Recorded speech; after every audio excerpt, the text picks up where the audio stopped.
When we think of Pompeii, we picture the dramatic story of its destruction, a city frozen in time by volcanic ash. We imagine the haunting plaster casts of its victims and the pristine frescoes on villa walls. But some of Pompeii's most intimate secrets aren't buried in ash.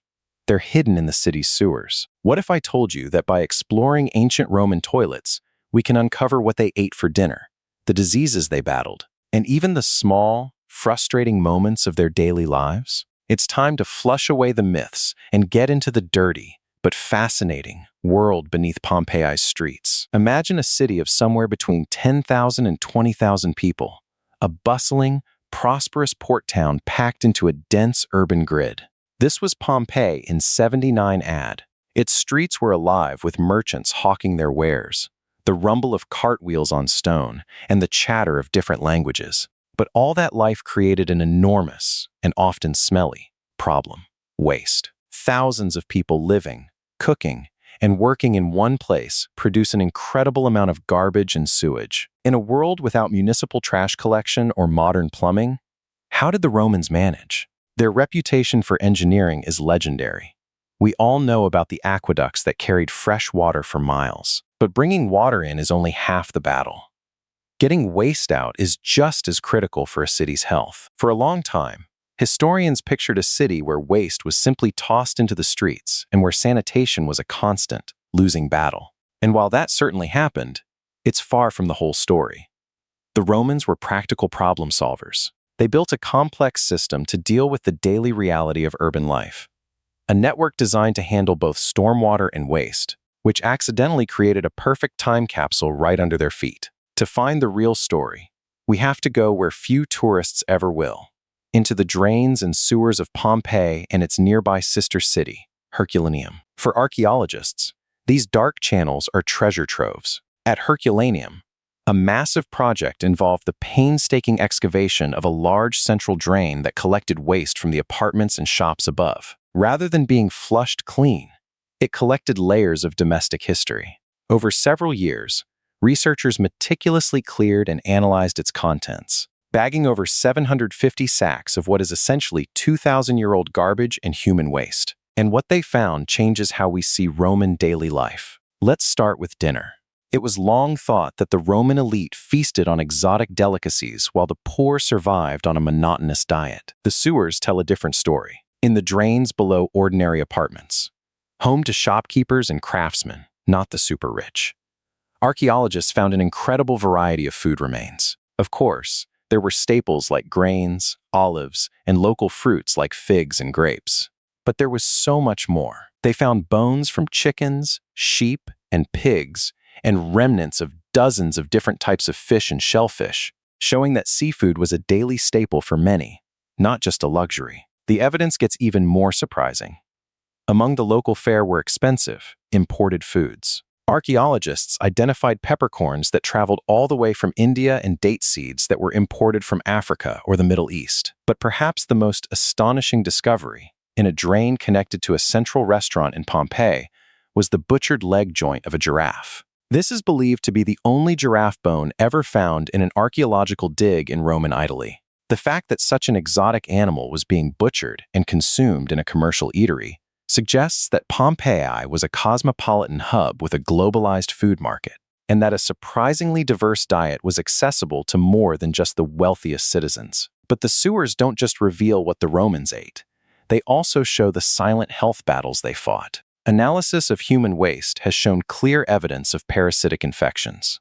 Eggs from intestinal worms like roundworm and whipworm were common. This paints a stark picture of public health. While the Romans were masters of moving water, their understanding of hygiene was fundamentally different from ours. Public latrines were social spaces, with stone benches side by side over a channel of flowing water. A commonly described tool for cleaning oneself was a shared sponge on a stick, the tersorium, which might be rinsed in a basin of salt water or vinegar before being left for the next person, a practice that would have been a likely route for spreading disease.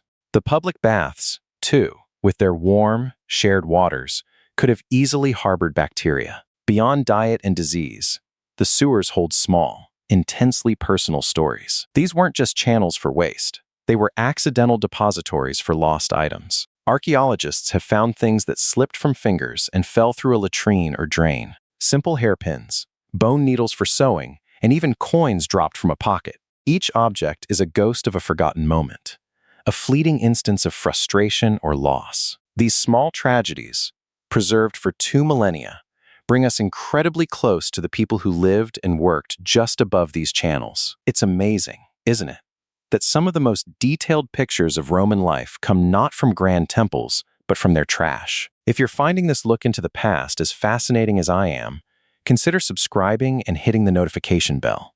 We're always unearthing new stories here, and you won't want to miss what we dig up next. So, what does all this evidence tell us? It reveals a picture of Roman life that is far more complex and far more relatable than the old stereotypes. The drainage system itself was a practical, if imperfect, solution to the immense challenge of urban density. The system in Pompeii was primarily designed to manage water flow. The city's streets were built with a distinct slope and high, raised sidewalks to keep pedestrians clear of runoff. A complex network of underground tunnels collected rainwater and overflow from public fountains, channeling it away from the city. Many homes and businesses then connected their drains to this larger system. Toilets, often located in the kitchen to share a water source, could be flushed with wastewater from cooking and cleaning. A resourceful approach that highlights their practical mindset. For those not connected, there were public latrines or simple cesspits that were periodically emptied. The evidence from these systems challenges the old idea that the urban poor were simply malnourished. Research on the sewers of Herculaneum has demonstrated that the diets of the wealthy and non-elite were not as different as once believed. While the rich may have eaten better cuts of meat or had more consistent access to rare luxuries, the average person had a varied and nutritious diet drawn from the rich resources of the land and sea, supplemented by a surprising variety of international trade goods. This new understanding also helps us connect the dots. We see a society that, on one hand, possessed the engineering genius to build aqueducts and complex drainage systems, but on the other hand, suffered from widespread parasitic disease. This seeming contradiction makes sense when you realize they had no concept of germ theory. Their ideas of cleanliness were based on removing visible dirt and foul smells, not invisible pathogens. For them, the constant flow of water was the solution to everything, a powerful symbol of civilization they believed washed all impurities away. The story of Pompeii's sewers is more than just an ancient history lesson. It's a major chapter in the story of our own urban world. The core concept of a centralized network designed to remove waste and stormwater from a dense population is a Roman innovation that influenced urban planning for centuries. Every time you flush a toilet or see rainwater disappearing into a storm drain, you're seeing a legacy of Roman engineering in action. Of course, our systems are infinitely more sophisticated. We understand the science of public health in ways they couldn't possibly imagine. But the fundamental challenge remains the same. How do we make cities livable, healthy, and sustainable?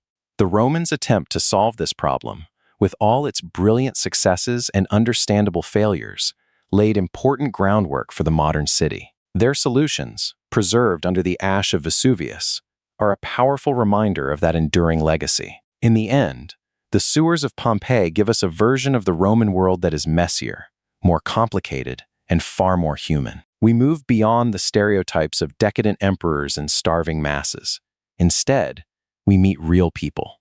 We meet a restaurateur whose kitchen scraps included an exotic, once-in-a-lifetime meal. We meet a person who dropped a coin and perhaps cursed their bad luck. We meet a population that enjoyed a rich and varied diet, but also suffered from chronic health problems they didn't have the science to understand. By digging into the dirtiest parts of the city, we've found the clearest evidence of what daily life was actually like. The great revelation from beneath Pompeii's streets is that sometimes the most profound truths about the past and about our shared humanity are found in the places we'd least expect to look. They are hidden not in the palaces, but in the pipes. Thanks for joining me on this archaeological investigation. Let me know in the comments what ancient mystery you'd like to see us solve next. And until next time, keep digging.